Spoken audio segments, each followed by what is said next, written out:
Istanbul, the city built on 7 hills, located at the junction of Asia and Europe and the East-West trade, the meeting point of many different cultures, the capital city of many civilizations for centuries, the city of Istanbul, which has become a dream and inspiration for artists and writers with its beauty and history.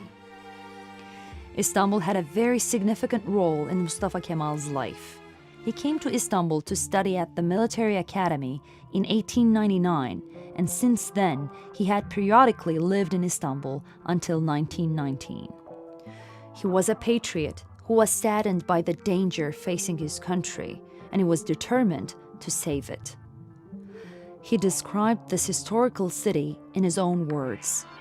Being at the junction of 2 great continents, Istanbul has been the jewel of Turkey, the fortune of Turkish history, the apple of Turkish nation's eye, and it lies in all our citizens' hearts. This city had once deeply wounded all its citizens' hearts with suffering and misfortune. I was one of those broken-hearted people. When he returned to Istanbul as President of Turkey, years after he'd left as a general in 1919, he referred to his days away from Istanbul as, "It's been 8 years since I left Istanbul. If one can imagine how long even the minutes of separation and yearning can be, one can easily appreciate the greatness of longing burning within my heart for the inhabitants of Istanbul for 8 long years."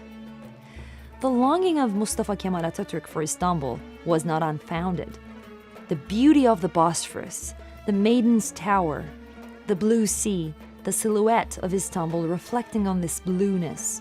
How could one resist these attractions, really?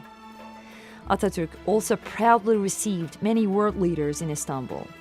Istanbul had the pleasure of hosting Edward VIII, the King of Great Britain, Carol II, the King of Romania, Alexander, the King of Yugoslavia, Reza Pahlavi, the Shah of Persia, and many others.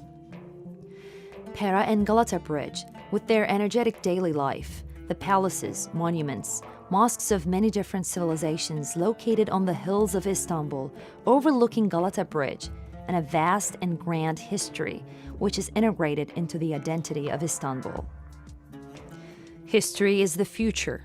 He regarded Istanbul as the symbol of the future. Atatürk initiated major revolutions which required an enormous effort to take his country to the level of contemporary civilization. Istanbul witnessed the beginning of most of these revolutions. For example, the alphabet reform started in this city in 1928. In the following years, he frequently visited Istanbul's schools to inspect the progress of the modern Turkish educational system. He would even sit in during the lessons, sharing desks with the students. Atatürk often cruised along the Bosphorus with his yacht and swam in the sea near his Florya mansion. Being close to his people and spending time with them was a pleasure in his life and made him happy. Atatürk passed away in the Dolmabahçe Palace on November the 10th, 1938. He left a grim city, grieving its inexpressible loss, and a Turkey that always commemorated him with painful yearning.